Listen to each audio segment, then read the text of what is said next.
ચલો welcome back. ગણ પરિચય સેટ થિયરી આપણું ચેપ્ટર ચાલી રહ્યું છે, બરોબર છે. હવે એમાં આપણે લાસ્ટ ટાઈમ શું કર્યું હતું તો કે ભાઈ લાસ્ટ ટાઈમ સ્વાધ્યાય 1.3 નો આપણે એક્ઝામ્પલ નંબર 1 કર્યો હતો અને થોડા મેં તમને હોમવર્કમાં આપ્યા હતા, બરોબર છે. આઈ હોપ, હું આશા રાખું છું, મને તમારી પર ભરોસો છે કે તમે એ હોમવર્ક કર્યું હશે, રાઈટ. હવે આગળ વધીએ તો હવે એ સ્વાધ્યાય 1.3 માં આપણે જો એક્ઝામ્પલ નંબર 2 જોઈએ. શું છે એક્ઝામ્પલ નંબર 2? કે નીચેના વિધાનો સત્ય છે કે અસત્ય તેની ચકાસણી કરો. સ્વાધ્યાય 1.3 એનસીઈઆરટી ગણ પરિચય પેજ નંબર છે 14, રાઈટ. તો એમાં નીચેના વિધાનો સત્ય છે કે અસત્ય તેની ચકાસણી કરો. તો પહેલું છે કે એ બી જે છે એ બીસીએ નો સબસેટ નથી, તો વિધાન ખોટું છે. આ વિધાન ખોટું છે, ઠીક છે.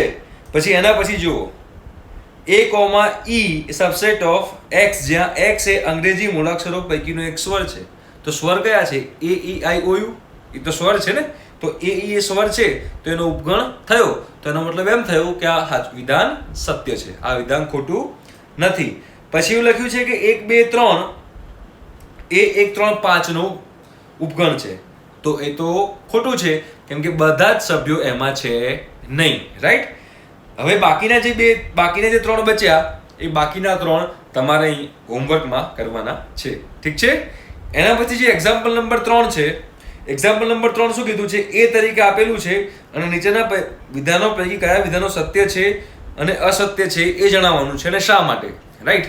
તો એ બધું જ એવો જ સેમ એક્ઝામ્પલ મેં ગયા લેક્ચરમાં લીધો હતો અને એમાં ક્યાં બિલોંગ્સ ટુ મૂકવાનું, ક્યાં ડઝ નોટ બિલોંગ્સ ટુ મૂકવાનું, ક્યાં સબસેટ મૂકવાનું, ક્યાં ડઝ નોટ સબસેટ મૂકવાનું, એ બધું મેં તમને સમજાવ્યું હતું. તો એ જ કન્સેપ્ટના આધારે એ આખો એક્ઝામ્પલ નંબર 3 છે, રાઈટ. તો એ પણ તમારો હોમવર્કમાં ક્લિયર છે. પછી એના પછીનું એક્ઝામ્પલ, આ જસ્ટ ડિસ્કશન છે, આ તો બહુ ઇઝી ચેપ્ટર છે એટલે આમાં આટલું બધું હું ટાઈમ વેસ્ટ કરવા જઈશ તો ક્યારે ચેપ્ટર પતી રહે. ઇમ્પોર્ટન્ટ જે વસ્તુ જે છે એ ખાસ મારે તમને સમજાવવાની છે, એ તમે અહીંયા આગળ ધ્યાનથી સમજજો, બહુ મજા આવી જશે. સ્વાધ્યાય તો બધા બહુ ઇઝી છે આના, રાઈટ. પછી એક્ઝામ્પલ નંબર 4 શું કહે છે કે નીચેના આપેલા ગણોના તમામ ઉપગણો લખો. એ પણ આવડે, એ પણ આપણે એક્ઝામ્પલ જોઈ લીધો એક કે કોઈ પણ એક ગણ આપેલો હોય તો એના તમામ ઉપગણો મારે લખવાના છે અને ઉપગણોની સંખ્યા કેટલી હશે? તો કે ભાઈ ઉપગણોની સંખ્યા 2n હશે. ક્લિયર? ચલો આગળ વધીએ. જો a બરાબર 5 હોય તો p ઓફ a ને કેટલા ઘટકો હશે? 1. એ પણ આપણે જોઈ લીધું, આ પણ એક્ઝામ્પલ થઈ ગયો છે. નીચેનાને અંતરાલ સ્વરૂપમાં લખો. તો અંતરાલ સ્વરૂપમાં તો આપણે બેઝિક મેથ્સમાં જે અંતરાલ ભણ્યા એની અંદર આપણે આવી ગયું છે, બરોબર. એ જોઈ લેજો એટલે એકદમ ક્લિયર થઈ જશે. અંતરાલ એ આ ટોપિક ક્યાં આવશે? તો બેઝિક મેથ્સમાં મેં અંતરાલ ભણાયેલું છે, બરોબર છે. અંતરાલ ટોપિક જે છે એમાં તમને ખબર પડી જશે કે આ અસમતા છે અંતરાલના સ્વરૂપમાં કઈ રીતે દર્શાવાય, ઠીક છે. તો એ જ રીતે જોવા જઈએ તો 8મું અને 9મું, બરોબર છે, એ પણ તમને કરતા આવડવું જોઈએ. સાર્વત્રિક ગણ લેવાનો છે એની અંદર, ઠીક છે. ચલો હવે આપણે આગળ વધીએ છીએ. આપણે અહીંયા કે સ્વાધ્યાય 1.3 કમ્પ્લીટ થયો છે, રાઈટ. મેં એનું ડિસ્કશન કરી લીધું છે. હવે આગળ આપણે કયું શીખવાનું છે? તો હવે આગળ આવશે બધી પ્રક્રિયાઓ. શું આવશે? પ્રક્રિયાઓ. આપણે સાર્વત્રિક ગણ સુધી ભણી લીધું છે, રાઈટ. હવે પ્રક્રિયાઓ કઈ છે? તો પહેલી પ્રક્રિયા છે યોગ પ્રક્રિયા. યોગ પ્રક્રિયા, યોગ પ્રક્રિયા જેનો સિમ્બોલ છે યુ. અગેન આ સાર્વત્રિક ગણ અને યોગ પ્રક્રિયા, આ બંનેમાં કન્ફ્યુઝન ના થાય એનું ખાસ ધ્યાન રાખવાનું છે. ધ્યાન રાખજો. યોગ પ્રક્રિયા એટલે શું? યોગ પ્રક્રિયા એટલે શું? તો યોગ પ્રક્રિયાને મારે વ્યાખ્યા લખવી હોય તો યોગ પ્રક્રિયા કોને કહેવાય? તો કે જે સભ્ય ગણ A માં હોય અથવા ગણ B માં હોય અથવા બંનેમાં હોય તેવા તમામ સભ્યોનો ગણ હું ભેગું કરું ને તેને યોગ પ્રક્રિયા કરી કહેવાય. યોગ પ્રક્રિયા એટલે શું? જે સભ્યો ગણ A માં હોય અથવા ગણ B માં હોય અથવા બંનેમાં હોય. શેમાં હોય ભાઈઓ? બંનેમાં હોય. તેવા તમામ સભ્યો ને ભેગું કરું તો એ જે ગણ બનશે એને A યોગ B કહેવાય, બરાબર. જે સભ્યો ગણ A માં હોય અથવા ગણ B માં હોય અથવા બંનેમાં હોય તેવા તમામ સભ્યોનો ગણ કરું, એ તમામ સભ્યોનો ગણ એને A યોગ B કહેવાય.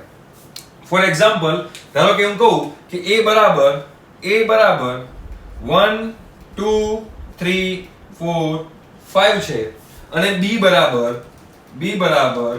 3 4 5 6 છે.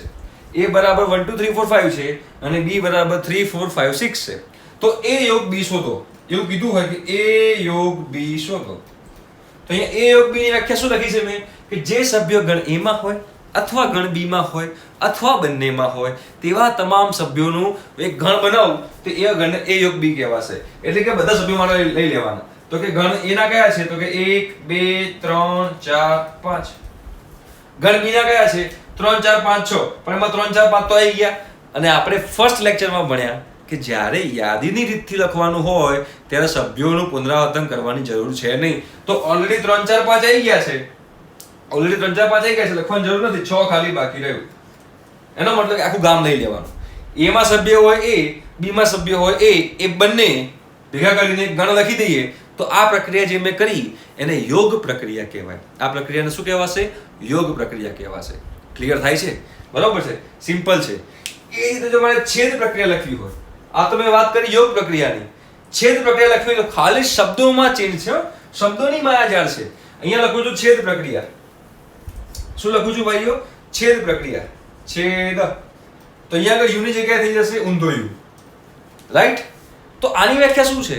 તો કે જે સભ્ય ગણ a માં હોય, હવે અહીંયા અથવા નહીં, અહીંયા અથવા નહીં, અને આવશે. અથવાની જગ્યા શું થઈ જશે? અને આવશે. તો જે સભ્યો ગણ a માં હોય અને ગણ b માં હોય તેવા સભ્યો ગણ a માં હોય અને ગણ b માં હોય તેવા સભ્યોના ગણને a યોગ b ની જગ્યાએ a છેદ b કહેવાય. બરોબર છે? ક્લિયર થઈ ગયું? પેલામાં શું હતું? યોગ પ્રક્રિયામાં a માં હોય અથવા b માં હોય અથવા બંનેમાં હોય. એને યોગ પ્રક્રિયા એટલે કે આખું ગામ લઈ લો. યોગ પ્રક્રિયા એટલે શું? તો કે ભાઈ આખું ગામ લઈ લો. છેદ પ્રક્રિયા એટલે શું? તો કે a અને b બંનેમાં હોય, કોમન, એને કોમન કહેવાય. a અને b બંનેમાં હોય તેવા સભ્યોના ગણને મારે છેદ પ્રક્રિયા કહેવાય. તો અહીંયા આગળ મારે છેદ પ્રક્રિયા લખવી હોય, a અને b ની છેદ પ્રક્રિયા, તો a અને b ની છેદ પ્રક્રિયા શું થાય? તો કે a છેદ b લખાશે. તો કે ભાઈઓ a છેદ b બરાબર ચલો જોઈએ અહીંયા આગળ. તો કોમન શું છે જે બંનેમાં હોય? તો 3 4 ને 5. તો લખાશે 3 4 અને 5. તો આ થઈ ગઈ છેદ પ્રક્રિયા. ક્લિયર થઈ ગયું? સમજાય છે? ડન? બરોબર? જોઈ લો. જે સભ્યો ગણ a માં હોય અને ગણ b માં હોય તેવા સભ્યોના ગણને a છેદ b કહેવાય. એટલે આપણે આ છેદ પ્રક્રિયા પણ શીખ્યા અને યોગ પ્રક્રિયા પણ શીખ્યા. ક્લિયર થાય છે? હવે આપણે આગળ વધીએ તો બીજું છે પૂરક ગણ. શું છે? પૂરક ગણ. પૂરક ગણ. પૂરક ગણ એટલે શું? તો કે એને ઇંગ્લિશમાં કહેવાય કોમ્પ્લિમેન્ટરી સેટ. શું કહેવાશે? કોમ્પ્લિમેન્ટરી. પૂરક ગણ. પૂરક ગણ. તો પૂરક ગણ એટલે શું? તો કે જે સભ્યો ગણ a માં ના હોય પણ સાર્વત્રિક ગણમાં હોય. જે સભ્યો ગણ a માં ન હોય પણ u માં હોય. પણ શેમાં હોય? u એટલે શું? સાર્વત્રિક ગણ, યુનિવર્સલ સેટ. u માં હોય તેવા સભ્યોના ગણને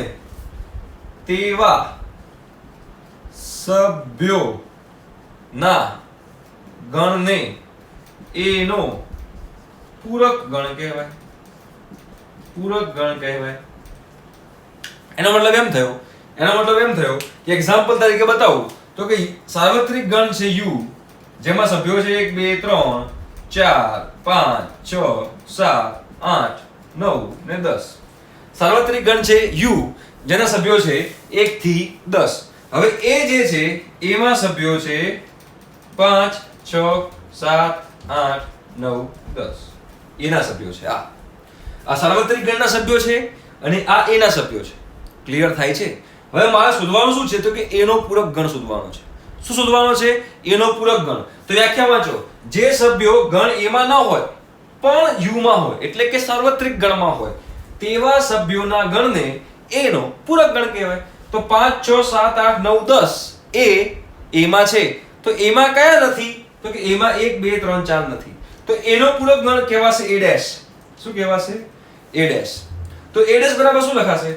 તો a ડેશ બરાબર આવું લખાશે 1 2 3 4. તો એનો પૂરક ગણ થઈ ગયો 1 2 3 4. ક્લિયર થાય છે? તો પૂરક ગણ એટલે શું હતું? તો પૂરક ગણ એટલે કે જે સભ્યો ગણ a માં ન હોય પણ u માં હોય, u એટલે કે સાર્વત્રિક ગણ, સાર્વત્રિક ગણમાં હોય તેવા સભ્યોના ગણને ગણ a નો પૂરક ગણ કહેવાય. ક્લિયર છે? બહુ જ સિમ્પલ છે, આમાં કઈ એટલી ડિફિકલ્ટી છે જ નહીં. બરોબર છે? તો અત્યાર સુધી આપણે કેટલું 3 વસ્તુ શીખી લીધી. કઈ કઈ? યોગ પ્રક્રિયા, છેદ પ્રક્રિયા અને પૂરક ગણ. યોગ પ્રક્રિયા એટલે શું? a માં હોય અથવા b માં હોય અથવા બંનેમાં હોય. છેદ પ્રક્રિયા એટલે શું? a માં હોય અને b માં હોય. અને પૂરક ગણ એટલે શું? a માં ના હોય પણ u માં હોય, એને આપણે પૂરક ગણ કહીશું. રાઈટ? ક્લિયર છે? ચલો હવે આપણે આગળ એ જે એક અગત્યનું પરિણામ જે છે ડી મોર્ગનનું, એ ડી મોર્ગનનું પરિણામ આપણે યાદ રાખવાનું છે. બરોબર? તો ડી મોર્ગનનું પરિણામ આપણે યાદ રાખવાનું છે. તો આપણે લખીએ ડી મોર્ગન. De Morgan. આ જે ભાઈ હતા, આ જે અંકલ હતા, એમણે શું કીધું? તો ભાઈ એમણે એવું કીધું કે અહીંયા a યોગ b નો ડેશ બરાબર a ડેશ છેદ b ડેશ થાય. એટલે કે હું a અને b વચ્ચે યોગ પ્રક્રિયા કરું અને યોગ પ્રક્રિયા કરાયા પછી જે ગણ આવ્યો હોય એનો પૂરક ગણ a ના પૂરક ગણ b ના પૂરક ગણ ના છેદ જેટલો હોય. અને આપણે પ્રૂફ લઈશું આપણે. બરોબર છે? a યોગ b નો ડેશ બરાબર a ડેશ છેદ b ડેશ. અને બીજું પરિણામ શું કહે છે? તો બીજું પરિણામ એવું કહે છે કે a ડેશ b નો છેદ બરાબર a ડેશ યોગ b ડેશ. આ પરિણામ તમારે યાદ રાખવાનું છે. અને ડી મોર્ગન થિયરમ કહેવાય છે. ડી મોર્ગન નું પરિણામ છે. ડી મોર્ગન નામના અંકલે આપેલું પરિણામ છે, એટલે આપણે એને ડી મોર્ગન થિયરમ કહીએ છીએ. રાઈટ? શું છે ભાઈઓ? તો કે a યોગ b નો ડેશ બરાબર a ડેશ છેદ b ડેશ અને a છેદ b નો ડેશ બરાબર a ડેશ યોગ b ડેશ. ક્લિયર થઈ ગયું? બરોબર છે? ચલો તો આ આપણે એકવાર આનું ડેરિવેશન જોઈ લઈએ. ડેરિવેશન એટલે એક્ઝામ્પલ લઈને પ્રૂફ જોઈ લઈએ. બરોબર? પ્રૂફ જોઈ લઈએ આનું. તો અહીંયા આગળ સિમ્પલ આપણે વાત કરીએ તો એક્ઝામ્પલ લઈ લઉં એક કે u બરાબર લઈ લઈએ 1 2 3 4 5 6 7 8 9 10. રાઈટ? ચલો અહીંયા a તરીકે લઈ લઉં છું 1 2 3 4 અને b તરીકે લઈ લઉં છું 3 4 5 6. હવે મારે ડી મોર્ગનનો જે થિયરમ જે છે ચકાસવો છે. શું હતો ડી મોર્ગનનો થિયરમ? તો ડી મોર્ગન થિયરમ શું કહેતો હતો ભાઈઓ? તો પહેલું શું કહેતું હતું? તો કે a યોગ b નો ડેશ બરાબર a ડેશ છેદ b ડેશ. તો પહેલા આપણે આ જ લઈ લઈએ. બરોબર? તો પહેલા LHS શું છે? LHS. તો LHS કંઈક આવું છે. LHS બરાબર શું છે? અહીંયા આજે મારે જોવાનું છે એમાં. તો શું છે LHS? તો કે ભાઈઓ a યોગ b નો ડેશ છે. તો પહેલા મારે a યોગ b શોધવાનું. શું કરવાનું મારે પહેલા? શું કરવાનું મારે અહીંયા? તો પહેલા મારે અહીંયા a યોગ b શોધવાનું. તો a યોગ b શું હતું? a માં હોય અથવા b માં હોય અથવા બંનેમાં હોય. તો આ અહીંયા શું આવશે? તો a માં હોય અથવા b માં હોય અથવા બંનેમાં હોય. તો થઈ ગયું 1 2 3 4 5 6. આ a યોગ b થઈ ગયું. રાઈટ? હવે a યોગ b થઈ ગયો. હવે એનો પૂરક ગણ શોધો. એટલે એને શું કહેવાય? તો એને આવું કહેવાય a યોગ b નો ડેશ.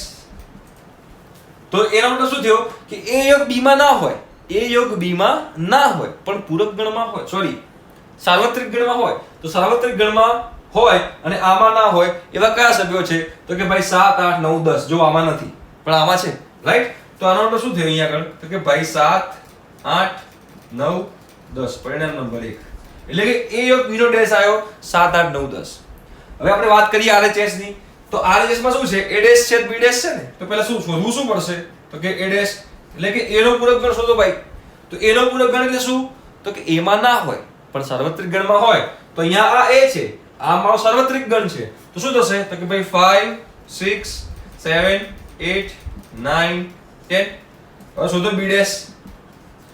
b ડેશ નો મતલબ શું થયો? તો કે b માં ના હોય પણ u માં હોય. તો b માં ના હોય અને u માં હોય 1 2 અને 7 8 9 10 થઈ ગયું b ડેશ. હવે શું કરવાનું છે? તો કે ભાઈ a ડેશ છેદ b ડેશ શોધવાનું છે. આનો મતલબ શું થયો કે એવા સભ્યો જે ગણ a ડેશ માં હોય અને ગણ b ડેશ માં હોય, એ કોમન હોય. કોમન કયા છે? તો કે 7 8 9 10. કયા છે બોલો? તો કે 7 8 9 10. આ સમીકરણ નંબર 2. જો સમીકરણ નંબર 1 એના ગણના સભ્યો કયા આયા? તો કે ભાઈ 7 8 9 10 આયા. સમીકરણ નંબર 2 જોઈ લો તો શું આવ્યું? 7 8 9 10 આયા. એનો મતલબ શું થયો કે a યોગ b નો ડેશ બરાબર a ડેશ છેદ b ડેશ લખી શકાય. ક્લિયર છે? તો આ મેં એક પરિણામ તમને સાબિત કરીને આપ્યું. બીજું પરિણામ તમે આ જ એક્ઝામ્પલ લઈ જાતે કરો કે a છેદ b નો ડેશ બરાબર a ડેશ યોગ b ડેશ થાય. આ તમે જાતે સાબિત કરો. રાઈટ? તો અહીંયા પહેલા શું કરશું? જેમ અહીંયા પહેલા a યોગ b કર્યો એની જગ્યાએ પહેલા a છેદ b કરવાનો, એનો ડેશ કરવાનો. સમીકરણ નંબર 1. પછી અહીંયા a ડેશ ને b ડેશ તો છે જ, એનો યોગ કરી દો. સમીકરણ નંબર 2, સમીકરણ નંબર 1 અને સમીકરણ નંબર 2 ના ગણો સમાન હશે. એટલે કે આ બીજું જે પરિણામ જે છે એ પણ તમે ખૂબ જ આસાનીથી સાબિત કરી શકશો. ક્લિયર થાય છે? તો આ તો ડી મોર્ગન થિયરમ. રાઈટ? હવે આપણે થોડી વેન આકૃતિ જોઈ લઈએ. વેન આકૃતિ, વેન ડાયાગ્રામ એટલે શું? તો કે કોઈ ગણ હોય ને તો એ ગણને વેન આકૃતિ વડે બતાવી શકાય. ફોર એક્ઝામ્પલ જોઈ લઈએ. હું તમને ડ્રો કરીને જ બતાવું એટલે તમને વધારે ક્લિયર થાય. હેડિંગ મારું છું વેન આકૃતિ. વેન આકૃતિ. ચલો વેન આકૃતિ. તો અહીંયા આગળ વેન આકૃતિ એટલે લખું છું વેન આકૃતિ. બરાબર? ચલો હવે વેન આકૃતિ મારે અહીંયા શીખવી છે. તો વેન આકૃતિમાં પહેલું એમ કહું કે હંમેશા સાર્વત્રિક ગણને ચોરસમાં દર્શાવાય. શેમાં દર્શાવાય? ચોરસમાં. એક કામ કરીએ, પહેલા વેન આકૃતિ નહીં, પહેલા અમુક અગત્યના પરિણામો જે છે આપણે જોઈ લઈએ, ઈઝી પડશે આપણને. તો પહેલા આપણે એક વાત કરી લઈએ, પછી આપણે વેન આકૃતિ લઈશું. રાઈટ? અગત્યના પરિણામો એટલે કેવા? તો કે ધારો કે હું એમ કહું કે a યોગ a શું થાય? બોલો, a યોગ a. બે ગણોનો, બે ગણ a છે, a એનો યોગ, તો એ તો a જ થવાનો છે. તો એ લખી શકાય. રાઈટ? પછી એ જ રીતે મારે લખવું હોય કે ભાઈ a છેદ a, તો a છેદ a શું થાય? a જ થવાનું છે. પછી મને એમ કહો a યોગ phi, a યોગ phi શું થાય? તો એ પણ a થાય. ગણ એમાં હોય અથવા ખાલી ગણમાં હોય અથવા બંનેમાં હોય તો એ તો ગણ એ જ થવાનો છે. રાઈટ? પછી એ રીતે અહીંયા લખું કે ભાઈ a છેદ phi, તો આ તો phi જ થવાનું છે. ક્લિયર? પછી લખું a યોગ u. u શું છે ભાઈ? સાર્વત્રિક ગણ. a યોગ u એ શું થશે? તો એ પણ u થશે. જે મોટું હોય એ થાય. રાઈટ? અહીંયા a છેદ u, તો એ તો એ જ થવાનું છે. રાઈટ? ચલો હવે મને કહેજો કે phi નો ડેશ તો શું થાય? u. અને u નો ડેશ થશે phi. અને આ લખવું હોય કે a નો ડેશ એટલે કે a. બરાબર? આ અમુક અગત્યના પરિણામો તો ના કહેવાય, પણ આ લોજિકલ જ છે. આ તમારે એકવાર જોઈ લો કે a યોગ a તો a છેદ a તો a યોગ phi તો a છેદ phi તો phi, a યોગ u તો u, a છેદ u તો a, phi નો ડેશ u, u નો ડેશ phi અને a નો ડેશ a. બરાબર છે? બહુ સિમ્પલ છે, કઈ એટલું ડિફિકલ્ટ નથી. ક્લિયર છે? હવે આપણે વેન આકૃતિ ચાલુ કરીએ. ઠીક છે? તો વેન આકૃતિ આપણે ચાલુ કરીએ. તો વેન આકૃતિ શેના માટે છે? તો કે કોઈ પણ ગણ જે હોય, કોઈ પણ ગણ હોય એ ગણને આપણે આકૃતિ વડે દર્શાવી શકાય. એટલે કે ધારો કે હું એમ કહું કે મારે ગણ a ને આકૃતિમાં દર્શાવવો છે. કોને દર્શાવવો છે? ગણ a ને. અહીંયા હેડિંગ મારું છું વેન ડાયાગ્રામ. ઇંગ્લિશમાં કહેવાય Venn diagram. Venn diagram. Venn diagram. Right?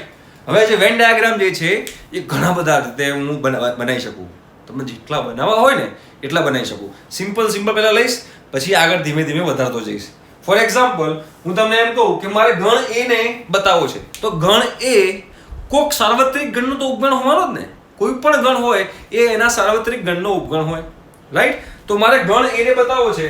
તો ગણ a ને મારે બતાવવો હોય, ગણ a, તો એને મારે કઈ રીતે બતાવી શકાય? તો હંમેશા સાર્વત્રિક ગણ જે હશે ને એ સાર્વત્રિક ગણને આપણે બતાવીશું ચોરસ, અને એની અંદર જે બીજા એના ગણ હોય એને આપણે બતાવીશું સર્કલમાં. એટલે કે મારે ગણ એને બતાવવો હોય તો પહેલા શું બતાવવું પડશે? તો કે ભાઈઓ પહેલા બતાવવું પડશે મારે સાર્વત્રિક ગણ. તો મેં સાર્વત્રિક ગણ બતાવી દીધો, જેની ઉપર આપણે લખી દઈશું u. u for universal set. હવે એની અંદર ગણ a હોવાનો, તો એની અંદર આ ગણ a થઈ ગયું. મતલબ ગણ એની અંદર સભ્યો કેટલા હશે? તો જે હું આ રેડ પેન થી કરું છું એટલા ગણ એની અંદર સભ્યો હોય. આ ગણ એ બતાવી દીધો મેં વેન આકૃતિની મદદથી. આ યુ આ એ આ એ અને યુ ની વચ્ચેનો આ જે એરિયા છે એને શું કહેવાય? એ ડેશ, કે જે એ માં નથી પણ યુ માં છે. ખબર પડે છે? તમે આને ધીમે ધીમે કરી શકશો, સમજી શકશો, બહુ મજા આવશે, બહુ મસ્ત છે, સમજવાનું છે, કશું ગોખવાનું નથી. આ શું છે? ચોરસ, તો કે સાર્વત્રિક ગણ, અને સાર્વત્રિક ગણની અંદર જ કોઈ ગણ હોવાનો છે. તો ગણ એ જે છે એ મેં સાર્વત્રિક ગણની અંદર લીધો, અને આ શેડેડ પાર્ટ કર્યો મેં લાલ કલરથી. એ શું છે? તો કે ગણ એના સભ્યો. હવે આ જે પાર્ટ જે છે, આ પાર્ટ આજુબાજુનો પાર્ટ, એ ગણ એમાં નથી આવતું, એ ગણ એની બહાર છે. પણ કોની અંદર છે? તો કે યુની તો અંદર જ છે ને. તો એ પાર્ટને શું કહેવાશે? એ ડેશ. શું કહેવાશે? એ ડેશ. એનો મતલબ એમ થયો બીજો કે મારે એ ડેશ બતાવવું હોય. શું બતાવવું હોય? એ ડેશ. તો એ ડેશ બતાવવું હોય તો મારે સાર્વત્રિક ગણ તો બતાવવાનું જ છે. તો મેં સાર્વત્રિક ગણ બતાવી દીધું. અહીંયા બતાવ્યો મેં એ, અહીંયા બતાવ્યો મેં એ. પણ હવે મારે કયો ભાગ કલર વાળો કરવાનો? કયો ભાગ કલર વાળો કરવાનો? તો કે એ ની બહારનો ભાગ. એ ની બહારનો ભાગ કલર વાળો કરવાનો, અને એ ની અંદરનો ભાગને ખુલ્લું રાખવાનું. તો જે કલર કરેલો ભાગ છે, આ જે કલર કરું છું અહીંયા આગળ, આ કલર કરેલો ભાગ છે એને એ ડેશ કહેવાશે. શું કહેવાશે ભાઈઓ? એ ડેશ. તો આ શું થઈ ગયું? તો આ થઈ ગયું એ ડેશ. આ એ ડેશ છે, આ એ છે. જેને કલર કરીએ છીએ એ આપણો જવાબ છે, રાઈટ? અહીંયા આને કલર કર્યો એ આપણો જવાબ, અહીંયા એની આજુબાજુ વાળો કલર કર્યો એ આપણો જવાબ. ક્લિયર થાય છે? સમજાય છે? હવે મારે બે ગણ બતાવવા છે. કેટલા ગણ બતાવવા છે? બે, એ અને બી. હવે એ અને બી બતાવવા છે તો એ અને બી આવી રીતે બતાવી શકાશે. જોજો, એ અને બી. તો આ એ અને આ બી, આમ બતાવી દઉં, એ બી. હવે આનો મતલબ શું થયો? તો કે ભાઈ એ અને બી માં જે વચ્ચેનો પાર્ટ જે છે, વચ્ચેનો પાર્ટ એ માં પણ છે અને બી માં પણ છે. હા કે ના? એ માં પણ છે અને બી માં પણ છે. સમજાય છે? હવે આ એ માં પણ છે અને બી માં પણ છે, તો જે આ રેડ કલરનો પાર્ટ છે એ મારો જવાબ શું થયો? તે મારો જવાબ થયો a છેદ b. શું થયો? a છેદ b. ક્લિયર થાય છે? પાક્કું? હવે આગળ વધીએ. હા, તો હવે બીજો એક લઉં છું, ચોથું, કે આ ઉપર u તો લખવાનો જ છે. આ u, આ ગણ a, આ ગણ b, આ a, આ b. બરાબર છે? હવે a અને b આખા હું કલર કરી નાખું છું. a અને b માં આખામાં હું કલર કરી નાખું છું આવી રીતે. ચલો, કરી નાખ્યું. તો આનો મતલબ શું થયો? કે આ ગણ a માં પણ છે, b માં પણ છે અને બંનેમાં છે. એટલે કે ગણ a માં હોય અથવા b માં હોય અથવા બંનેમાં હોય. તો આવી તો કઈ વ્યાખ્યા હતી? તો આ તો a યોગ b ની વ્યાખ્યા હતી. કોની વ્યાખ્યા હતી? તો આને શું કહી શકાય? કે ભાઈઓ આને a યોગ b કહી શકાય. સમજાય છે? ક્લિયર થાય છે? ચલો, હવે બીજો એક આકૃતિ ડ્રો કરું છું, તમને ક્લિયર થશે વધારે. આ a, આ b, આ a, આ b. હવે કોમન પાર્ટ સિવાયનો બધો કરી નાખું છું હું શેડેડ. એટલે કે આવું કરી નાખું છું. તો કોમન પાર્ટમાં કલર નથી કરતો. કોમન પાર્ટમાં કલર નથી કરતો. એના સિવાય બધે જ કલર કરી નાખ્યો મેં. Colouring, colouring. જિંદગી આપણે કલરફુલ હોવી જોઈએ ભાઈઓ. તો જુઓ, આ મેં કયા ભાગમાં કલર ના કર્યો? તો કે ભાઈ મેં કોમન પાર્ટમાં કલર ના કર્યો, એના સિવાય બધે જ કલર કર્યો. તો આને શું કહી શકાય? તો કે જે કલર છે શું હતું? કોમન. તો કોમન સિવાયનું બધું એવું થયું ને? કોમન નથી, કોમન સિવાયનું બધું. તો કોમન સિવાયનું બધું એટલે કે છેદ સિવાયનું બધું. છેદ સિવાયનું બધું એટલે આને શું કહી શકાય? તો કે ભાઈ a છેદ b નો ડેશ કહી શકાય આને. કે a છેદ b નો ડેશ છે આ. એટલે કે છેદ સિવાયનું બધું. તો આ a છેદ b હતું તો આ a છેદ b નો ડેશ થયો. આ a હતું તો આ a નો ડેશ થયો. સમજાય છે? સિમ્પલ જ છે. આ બધું સમજવાનું જ છે. આ બધું NCERT માં છે નથી, બધું સરખું જ છે. આ બધું બુકમાં નહીં જોવા મળે. મેં જે બધી મેં આકૃતિને ડ્રો કરું છું આ બધું એક્સ્ટ્રા મારા તરફથી. જલસા કરો, એન્જોય કરો, જલસા કરો, એન્જોય કરો. રાઈટ? ચલો, હવે અહીંયા આગળ જોઈએ. તો અહીંયા આગળ ફરતી પાછું અહીંયા આગળ હું એક સ્ક્વેર ડ્રો કરું છું. હા, a b. આ બે ગણ બતાવ્યા મેં. ચલો, હવે આ બે ગણ બતાવ્યા તો હવે અહીંયા આગળ હું a અને b ની અંદર જરા પણ જતો નથી, આજુબાજુમાં જ જઉં છું. આવી રીતે જોઈ લો. હવે આ બે કમ્પેર કરો. તો આ શું હતું? a યોગ b.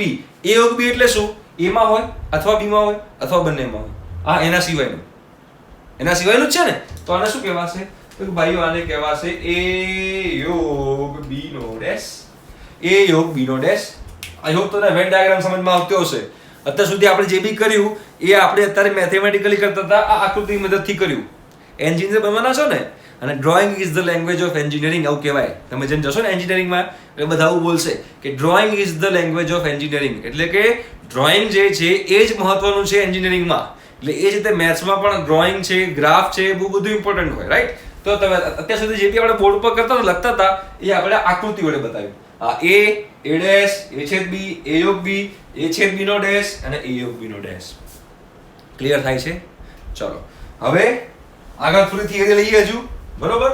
તો હવે આગળ થિયરી લઈએ આપણે. તો હવે છે ગણોનો તફાવત. આહા જોરદાર.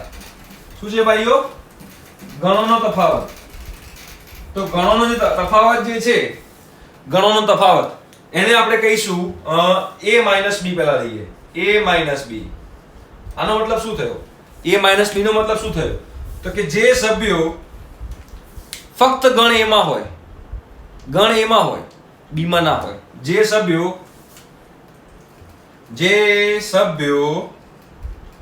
ગણ a માં હોય પણ b માં ના હોય તેવા સભ્યોને તેને શું કહીશું આપણે? તો કે a b કહેવાય. ગણનો તફાવત કહેવાય. a માં હોય પણ b માં ના હોય. એક્ઝામ્પલ લઈએ એટલે બધા ખબર પડશે. તો એક્ઝામ્પલ કે આવું લઉં કે ભાઈ a બરાબર 1 2 3 4, b બરાબર 3 4 5 6. તો ચલો a b કરો. a b એવા સભ્યો જે a માં હોય પણ b માં ના હોય. આ 1 a માં છે b માં છે ના, તો એ લઈ શકાય. 2 a માં છે b માં છે ના, તો એને પણ લઈ શકાય. 3 a માં છે b માં છે હા, તો એને ના લઈ શકાય. 4 a માં છે b માં છે હા, તો એને પણ ના લઈ શકાય. તો કે a b થયું 1,2. એટલે કે આ સભ્યો a માં છે પણ b માં નથી. આનો મતલબ એવો થયો કહેવાય. એ તો જો મારે b a કરવું હોય, b a કરવું હોય, તો આનો મતલબ શું થાય? b a એટલે એવા સભ્યો કે જે ગણ b માં છે પણ a માં નથી. એવા સભ્યો કે જે ગણ b માં છે પણ a માં નથી. તો એવા સભ્યો લઈ લો. તો 3 લેવાય? 3 b માં છે અને a માં પણ છે, તો 3 ના લેવાય. 4 લેવાય? ના, કેમ કે b માં છે અને a માં પણ છે. 5 લેવાય? હા, કેમ કે b માં છે પણ a માં નથી. અને 6 પણ લેવાશે કેમ કે b માં છે અને a માં નથી. તો આ b a થયું જે 5,6 છે, અને 1,2 થયું જે a b છે, રાઈટ? આ ગણોનો તફાવત થયો. અને છેલ્લો છે a ડેલ્ટા b. એટલે શું? કે જે સભ્યો ફક્ત ગણ a માં હોય અને ફક્ત ગણ b માં હોય. જે સભ્યો ફક્ત ગણ a માં હોય અને ફક્ત ગણ b માં હોય એનો યોગ. એટલે કે આવું લખાય. એનો સિમ્બોલ છે a ડેલ્ટા b. સંમિત તફાવત કહેવાશે. એને શું કહેવાશે? સંમિત તફાવત. a delta b. તો આ શું કહેવાશે? કે જે સભ્યો ફક્ત ગણ a માં હોય અને ફક્ત ગણ b માં હોય એમનો યોગ. જે સભ્યો ફક્ત ગણ a માં હોય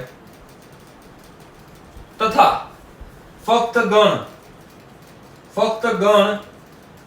b માં હોય તેવા સભ્યોનો યોગ. જે સભ્યો ફક્ત ગણ a માં હોય અને ફક્ત ગણ b માં હોય, જે રીતે આપણે કર્યું તો હમણાં a બરાબર શું લીધું હતું? તો કે ભાઈ 1 2 3 4. આ a બરાબર લીધું હતું આપણે. ભાઈ b બરાબર શું લીધું હતું? તો કે ભાઈ 3 4 5 6. તો બોલો a ડેલ્ટા b શું થયું? a ડેલ્ટા b એટલે શું?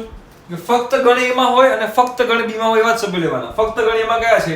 તો કે 1 ને 2. કેમ કે 1 ને 2 a માં છે પણ b માં નથી. અને 5,6 ફક્ત b માં છે અને a માં નથી. તો આમાં મારે કયા સભ્યો લેવાના? તો કે 1, 2, 4, 5. એનો મતલબ શું થયો? કોમન સિવાયના બધા. જો કોમન સિવાયના બધા છે. કોમન 3 4 છે બંનેમાં, તો એ કોમન મેં ના લીધા. અને કોમન ના લીધા એના સિવાયના મેં બધા લઈ લીધા, તો એ કોમન સિવાયના બધા કહેવાય. 1, 2, 4, 5. ક્લિયર થાય છે? થવું જ જોઈશે.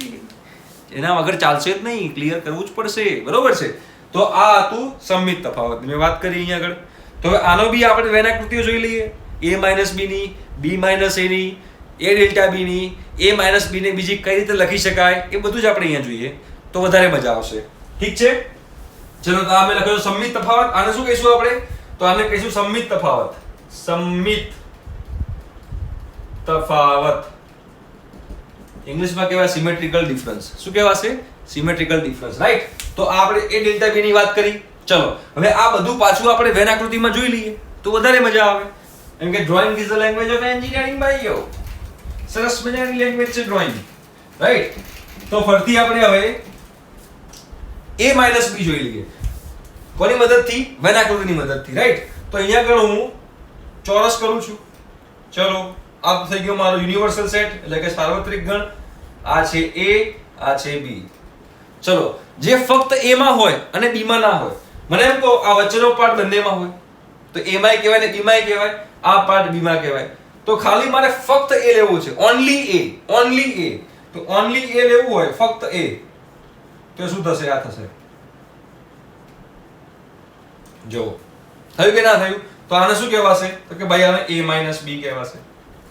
ખબર? a માં છે પણ b માં નથી. તો યાદ છે ને સભ્યો, લાલ કલરનો પાર્ટ છે અને a માઇનસ b કહેવાય. જે a માં છે પણ b માં નથી.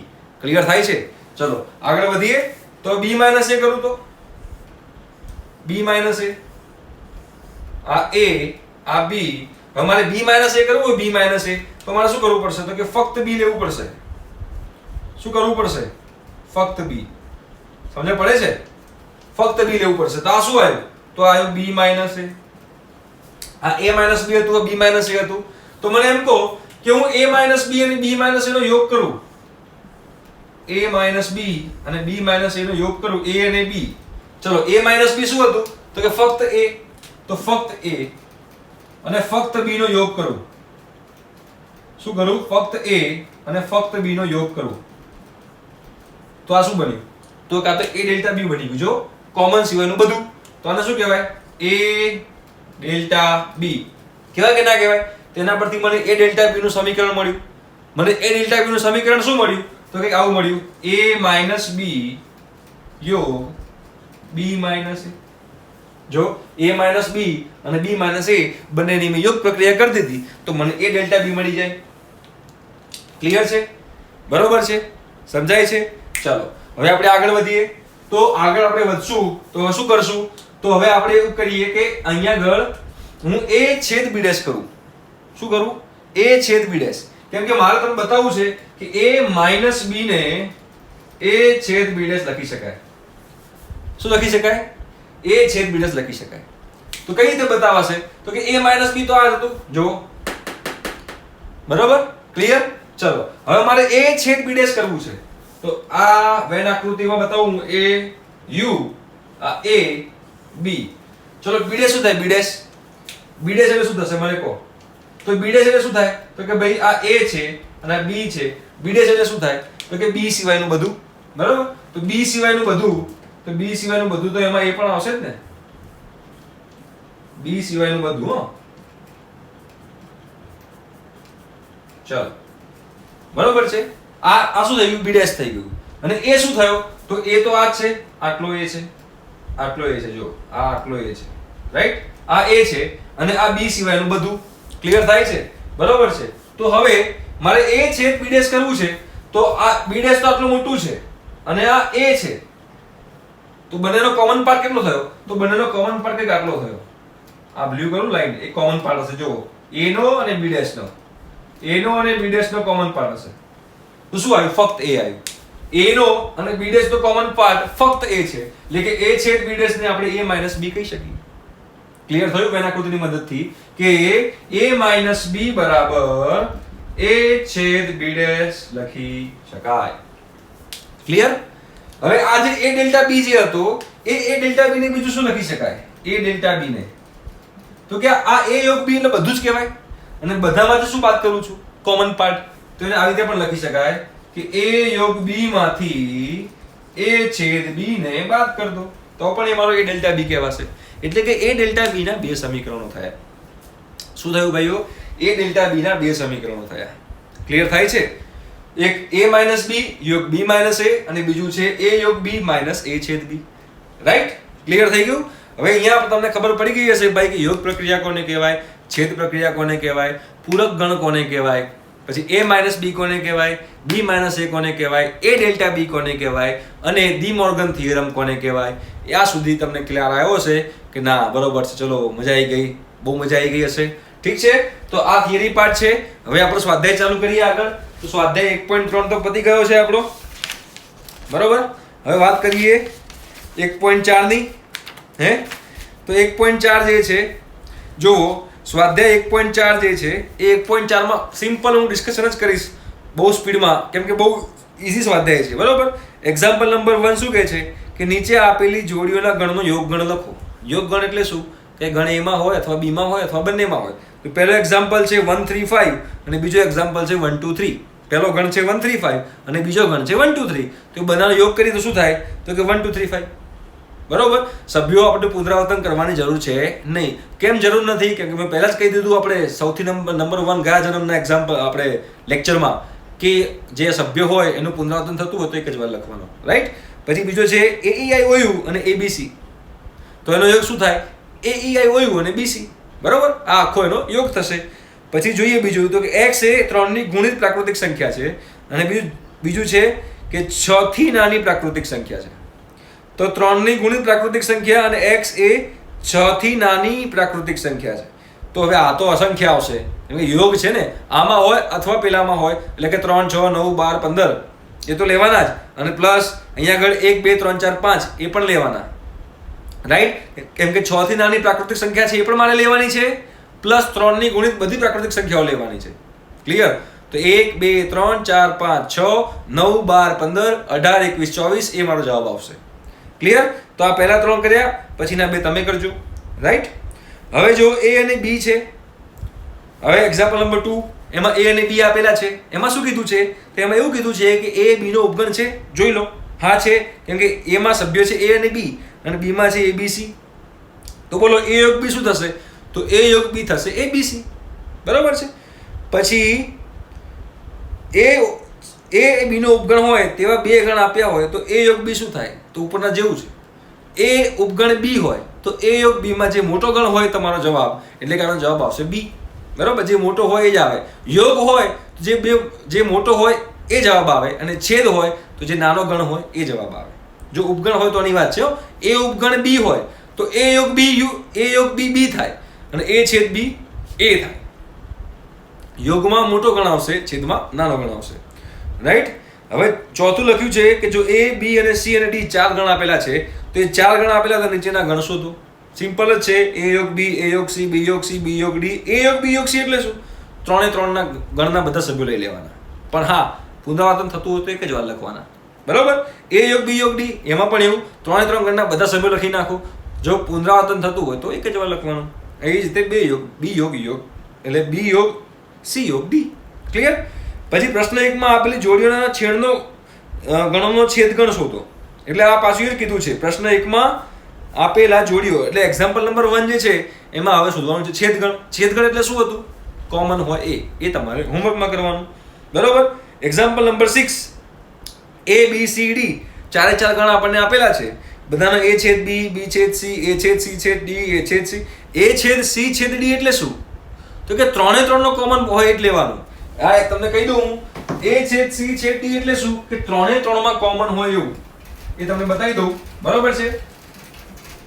કે ભાઈ A તરીકે છે, A તરીકે જે છે ગણ જે છે એની અંદર જે સભ્યો જે છે એ સભ્યો છે 1, 2, 3. B માં સભ્યો છે 3, 4, 5 અને C માં સભ્યો છે 1, 2, 3. બરાબર? તો હવે A છેદ B છેદ C એટલે શું? A છેદ B છેદ C એટલે શું? એટલે કે 3 માં કોમન હોય. તો 1 3 માં કોમન છે? ના. 2 3 માં કોમન છે? ના. 3 માં કોમન છે. તો કે A છેદ B છેદ C બરાબર જવાબ આવશે 3. 3 નો કોમન. 3 માં જે કોમન હોય એ સભ્ય એને A છેદ B છેદ C કહેવાય. રાઈટ? તો હવે તમને ખબર પડી ગઈ. તો એના આધારે A છેદ C છેદ D તમે કરી શકશો. હવે એમાં તમે 10મા નંબરનું જુઓ તો શું 9મા નંબરનું તો શું કીધું છે? તો કે A છેદ B યોગ C શોધો. એટલે પહેલા એ છેદ બી શોધી કાઢવાનું, બી યોગ સી શોધી કાઢવાનું, બંને શોધ્યા પછી બંનેનો છેદ કરી લેવાનો. સિમ્પલ. ના ફાવે તો મને કહેજો, પેલા કમેન્ટ બોક્સમાં હા મને કહેજો તો હું તમને સોલ્વ કરીને આપીશ. ઠીક છે, બહુ ઇઝી છે. બરોબર. તો એક્ઝામ્પલ નંબર 7, એક્ઝામ્પલ નંબર 8, 9માં બધું તફાવત છે, a minus B, a minus C. ઠીક છે, બરોબર છે. હવે અહીંયા આગળ આપણે અહીંયા જે નીચેના ગણ મેળવો બહુ સિમ્પલ છે, બધું માઇનસ જ કરવાનું છે. a minus B minus minus minus બાદબાકી છે, ભૂકા બોલાઈ કરે એટલા. બરોબર છે. પણ તમને હવે આવડવું જ જોઈએ, બહુ સિમ્પલ છે, એમાં કંઈ બહુ ડિફિકલ્ટી છે નહીં. તો અહીંયા સ્વાધ્યાય 1.4 જે છે એ પણ મને લાગે છે તમને આવડશે જ અને આવડવો જ જોઈએ. ક્લિયર છે? મારા ખ્યાલથી તો 1.5 પતી ગયો છે, જોઈ લો એકવાર. 1.5 શું કહે છે? હા, તો 1.5 એવું કહે છે કે પૂરક ગણ શોધવાના છે. ઓહો, લ્યો, મને એમ કે આ તો બાકી પડ્યું છે, પણ 1.5 પતી ગયું છે. 1.5માં બધાના પૂરક ગણ શોધવાના છે. એક્ઝામ્પલ નંબર 1 જોઈ લો. તો એમાં u બરાબર 1 થી 9 ગણ a આપેલો છે, ગણ b આપેલો છે, ગણ c આપેલો છે, હે ને?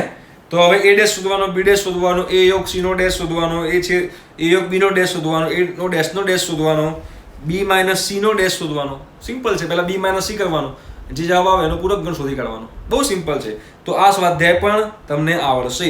નીચે કીધું છે એક્ઝામ્પલ નંબર 5 કે નીચેનાની વેન આકૃતિ શોધો. એ તો આપણે મેં બતાવી તમને અહીંયા વેન આકૃતિ. બરોબર, એની બધી વેન આકૃતિ છે, કોઈ નવી વેન આકૃતિ છે નહીં. બરોબર, એટલે એ પણ આપણે અહીંયા કમ્પ્લીટ કરી દીધું છે. પછી અહીંયા કીધું છે એક્ઝામ્પલ નંબર 4માં કે ડી મોર્ગન થિયરમ ચકાસો. તો ડી મોર્ગન થિયરમ આપણે ચકાસ્યો આપણે એક્ઝામ્પલ લઈને, તો તમે આ પણ પ્રેક્ટિસમાં કરી શકશો. બહુ જ સિમ્પલ છે. બરોબર, કોઈ ડિફિકલ્ટી આવે એવું છે નહીં. આ a યોગ એનો ડેશ, હા, a યોગ એનો ડેશ શું થાય? તો કે u થાય. a યોગ એનો ડેશ એટલે એની બહાર અને a એટલે અંદર, બંનેનો યોગ તો શું થઈ જાય? સાર્વત્રિક ગણ થઈ જાય. શું થઈ જાય? સાર્વત્રિક ગણ થઈ જાય. બરોબર છે, ક્લિયર છે. પછી એ લખ્યું છે 5 ડેશ છેદ a. 5 ડેશ એટલે શું હતું? મેં લખ્યું હતું 5 ડેશ ના u કહેવાય. તો આ u છેદ a થયું કહેવાય, અને u છેદ a શું થાય? a જ થાય. જવાબ એ આવશે તમારો. Right, clear. તો આઈ થિંક કે તમને સ્વાધ્યાય 1.5 પણ તમને અહીં આવડશે. કોઈ ડિફિકલ્ટી હોવી જોઈએ નહીં. રાઈટ. તો સ્વાધ્યાય 1.5 સુધીનું ગણ થિયરી, સેટ થિયરી જે છે એકદમ સેટ છે, એકદમ પરફેક્ટ આવડતું હોવું જોઈએ. બહુ જ સિમ્પલ હતું. મેં બધા એક્ઝામ્પલ ડિસ્કસ કર્યા છે અને મેં જે હોમવર્કમાં આપ્યા છે તમે રેગ્યુલર હોમવર્ક જોડે કરતા રહો. બહુ મજા આવશે. Simple chapter. હવે નેક્સ્ટ લેક્ચર મને લાગે છે આપણું આ સેટ થિયરીનું લાસ્ટ લેક્ચર હશે. પછી આપણે સેટ થિયરી અહીંયા કમ્પ્લીટ કરશું. બરોબર છે. આ 11મા ધોરણનું મેથ્સનું ફર્સ્ટ ચેપ્ટર છે, બહુ જ ઇઝી છે. અને જો સારી રીતે તૈયાર કરશો તો first beginning is half done એ ઇંગ્લિશમાં કહેવાય છે. બરોબર, સારી રીતે સ્ટાર્ટ કરો તો 50% કામ તો ત્યાં જ પતી ગયું કહેવાય. એકદમ જુસ્સાથી આપણે આ વર્ષ જે છે એકદમ જુસ્સાથી આપણે એમાં આગળ વધવાનું છે. યસ, ભૂકા બોલાવી દઈને. બરોબર, તો અહીંયા આગળ આપણે આ લેક્ચર પૂરું કરીએ છીએ. હવે નેક્સ્ટ લેક્ચર આપણે કરીશું જેમાં લગભગ આપણું સેટ થિયરી કમ્પ્લીટ થઈ જશે. ત્યાં સુધી રિવિઝન કરો, હોમવર્ક કરો અને જલસા કરો. બાય.